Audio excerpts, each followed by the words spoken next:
Hi teacher, here's a video talking about the different situations, the different topics that are mentioned in the page 47 of our book. You told us to think about a specific moment or situation that made us feel like these topics and to talk about our stories and to talk about our lives. So I hope that you enjoy listening to me while you relax. The first topic is a time that I felt disappointed. And a time that I feel really disappointed that it's stuck in my head, and I think that it's going to be stuck in my head forever, is a time that my best friend was moving to Ukraine and I couldn't go to the airport to see him for the last time and to tell him goodbye. Because this was like the first week after vacations. So this was like coming back to university classes after vacation, like the first week. My best friend was leaving at Friday of that week, and on Fridays my schedule is really like, it's complicated because I have classes from 7 a.m. to 11 a.m. and then from 12 p.m. to 2 p.m. I have English, so it's really tiring. And my best friend was leaving Ibarra to go to Quito to the airport at 10 a.m. that day. So obviously I couldn't go with him because I was in class. And I just didn't think it was right to skip class because it was like the first week. I was just getting to know my teacher from the other subject. I was just getting to know you. It just didn't feel right to not assist to class. And although there was anything that I could do to change the situation, because I couldn't like change the classes, and as I told you, I couldn't skip them neither, I felt really disappointed with myself. I felt really like depressed that I couldn't go with my best friend. He has always been so loyal to me. He has always been there when I needed him, no matter what. He's one of these lively person that always wants to see me happy and make things to make me happy. So I don't know, I have always count with him in my life, and he knows he can count with me. And like that day he understood the situation, but he was also really sad, and I didn't want that, but that ended up happening. It was just really sad and really discouraging for me. That day was really hard in my life. And keeping my best friend, it's not coming over to Ecuador in a lot of years, so there's no way that I can get to see him unless I travel to Ukraine, but I don't think that's happening anytime soon, sadly. But I believe that in these situations the best thing that you can do is just like accept it. And I don't know, I feel really happy that he is there right now. He's living his life at the fullest, and I'm really happy for him. And I hope the next time that he comes to Ecuador, I am able, like, I know I will be able to go and tell him hi, because even though I obviously saw him the day before he left, and I told him like goodbye and everything, but it wasn't the same. Okay, the next topic is a book or film that I found really interesting. When it comes to books, I love reading, and I recently read this book called They Both Die at the End by the author Adam Silvera. And I just found that it was the most interesting book that I read because the story is so well developed that it makes you think that you are like it. You really believe that you're part of the book. You're really in the book. It's just like this story about these two guys that are complete opposite poles. Like there's this one guy that is shy, introvert, not sociable, sensitive, and then there's this other guy that it's like active, it's lively, he's sociable, he's talkative, he does a lot of things. He hates being in his comfort zone. And these guys they got to find out that they were going to die the same day, and so they download this app on their phones called The Last Friend, which is kind of like Tinder but from the book. And it's just okay, The Last Friend, it's an app that it's about finding a friend to spend your last day living And so to find like the last friend to make you company on your last day, and they connect with each other through that app. And then there's a lot of things happening in the life of these guys. And I don't know, just the story, everything that involves them, all of the things that they have to overcome in order to feel like in peace, to rest finally, and to live their last day, and everything that they do that day. Like besides all of the love story, the drama, and like the plot twist that it has, it's a really like, it's a different story. Like I haven't heard about many books that has this type of stories, first of all. And second of all, it teaches you life lessons too. It teaches you how to live your life at the fullest, because you never know when your time is gonna come. Like one day you can be completely fine, and then at the other, like today you can be completely fine, and tomorrow you can die from an accident or from whatever. Like you never know what your last day it's going to be and how it's going to be. So you always have to make sure that you don't get like that you get out of your comfort zone, and that you really go out to the world and experiment things before it's too late. I believe this book was actually one of my favorite books that I've read. It's an easy reading, so I really recommend you teacher to get that book. It's a really easy reading, and it's beautiful, and it's interesting because it has a lot of terminology, and it has a lot of, I don't know, you have to read it. I don't want to spoil you more. You have to read it. And when it comes to film, I love watching movies. And there's this movie called It's About Time, which it's about this guy that can go back in time. Not to the future, like he only can go to the past. And it teaches you such a lot. Like it has romance, it has sad things, it has, you know, this moment where he tries to figure out who he is. Like it has a little bit of everything, and it really talks about life.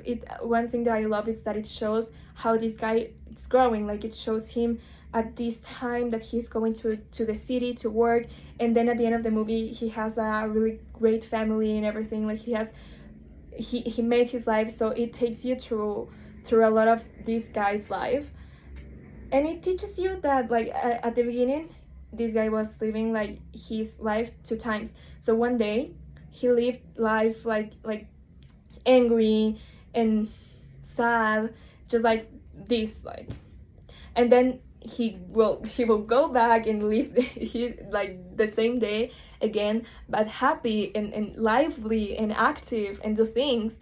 And then at the end of the movie he realizes that that's not what his superpower it's supposed to be about.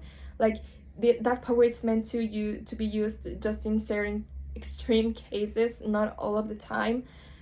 And he understands that he has to live life in a happy way, even though he has this chance to live literally life again.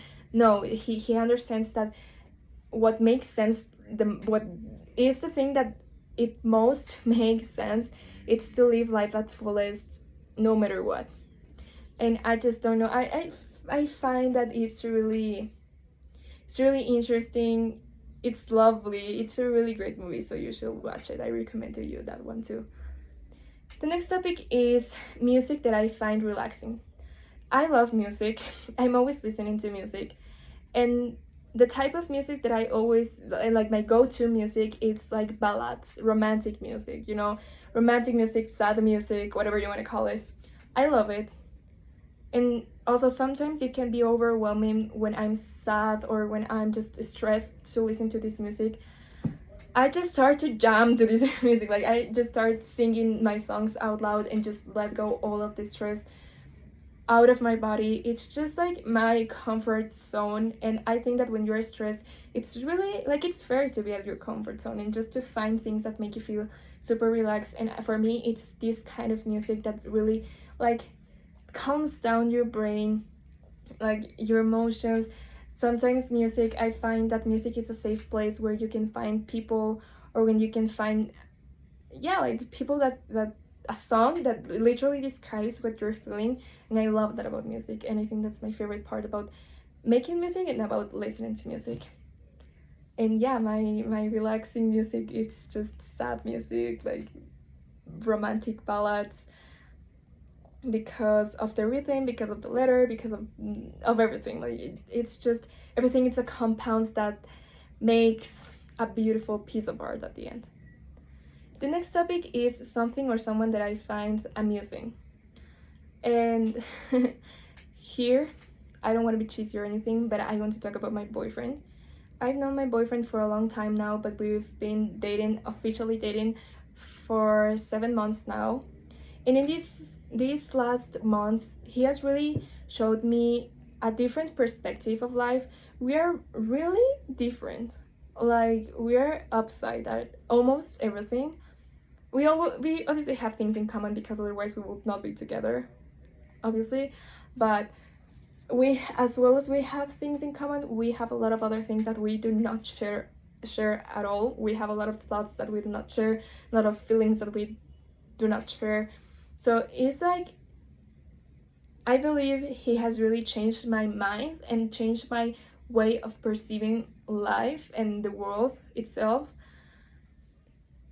I find that he's really amusing because he's always making me laugh. He's this active, lively person. He loves to do sports, he loves hiking, he loves to be like energetic all the time. He always has these vibes of, yeah, like he's so pumped all the time, and I love that about him.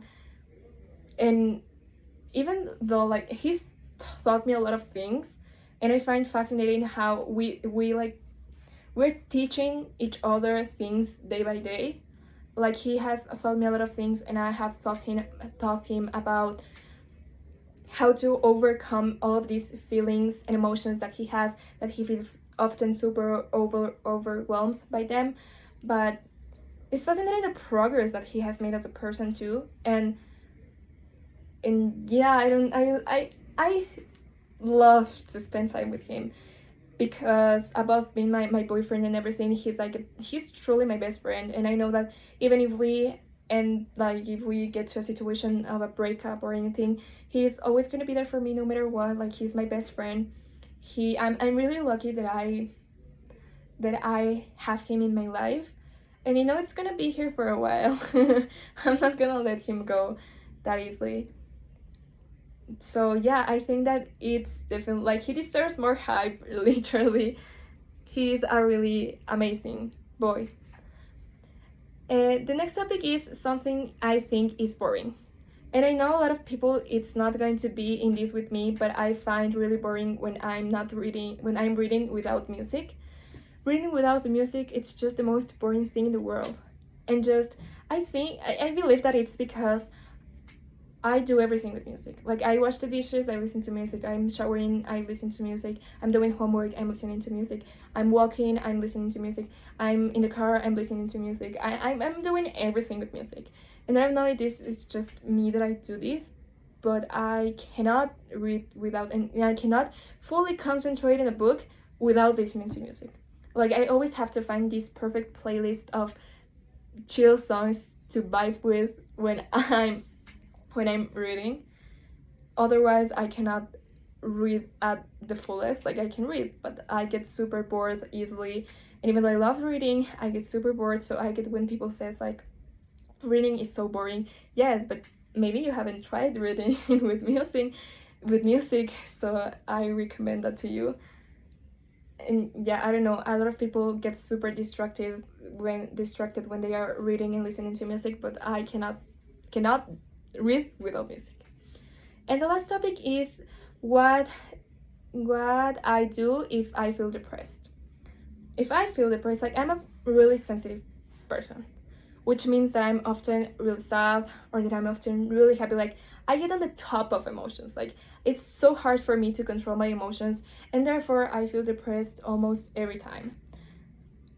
And it's really a hard thing to deal with, and it's a hard thing to overcome. And everyone has their ways to cope with these sad feelings, thoughts, these depressions, these I don't know, all of these bad vibes thing. And I think that my ways to overcome this and to deal with it, it's just first listening to music, sad music, I don't care. Even if I feel overwhelmed by it, I still listen in. Negative plus negative equals positive. And so yeah, I love to do that. Other thing that I love doing is, I mentioned in the past video, like in the video of the abilities, that I love writing. So I write about my emotions, about how I'm feeling, about how I'm thinking, about what I'm thinking about. And people literally does not realize how much this can help. Writing, it's just the easiest way to cope with sadness. And that's an advice that I've been trying to give myself and to give to other people around me, because it's literally the easiest thing to do. Writing helps you to literally accept that you're going through a rough time. Whenever I write about my feelings and then I ended up writing and I read them, it's just okay, I accept that I have a problem, that I'm sad, that I need to do something, that I need to find a solution to the problem that I'm going through at the moment.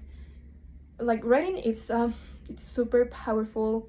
It makes me feel like it just lets me, like, a lot of these bad emotions, like I let go everything out of my body, all of the bad things, all of the bad vibes go out of my body really easily when I write. And I love that. And other thing that I do is just spending time with my dogs. I love animals, and mostly dogs. I have 2 dogs, which are like my little angels on the earth. I love to call them like that. They are always super active, and they're always giving kisses, and they're always barking me in a weird way. It's just so funny to spend time with them. And then, like, I spend time with my boyfriend or with my mom, and I watch movies, and I'm just like, I feel like I love to be alone and to take some time alone to accept my emotions. But then if I get a lot of time alone, I get super lonely and I get super sad. So I don't want that. And then when I finally like overcome these feelings and I finally understand what happens to me, then I call my boyfriend or I call my mom, and then we watch a movie, and then we spend time together doing whatever. But it really gets me distracted of this depression, and just the fact that I know that I'm not alone at this, and that I have people that cares about me, and there are like a really good company. And yeah, teacher, that those are all of the topics that I had to cover this day. And I hope you really enjoy listening to me. And I would really want to know your examples of these situations in your life. You gave us some in class, but I think that those were not like true. So I hope that you talk to us about your feelings and your situations that are like these topics. So yeah, thank you, teacher. Bye.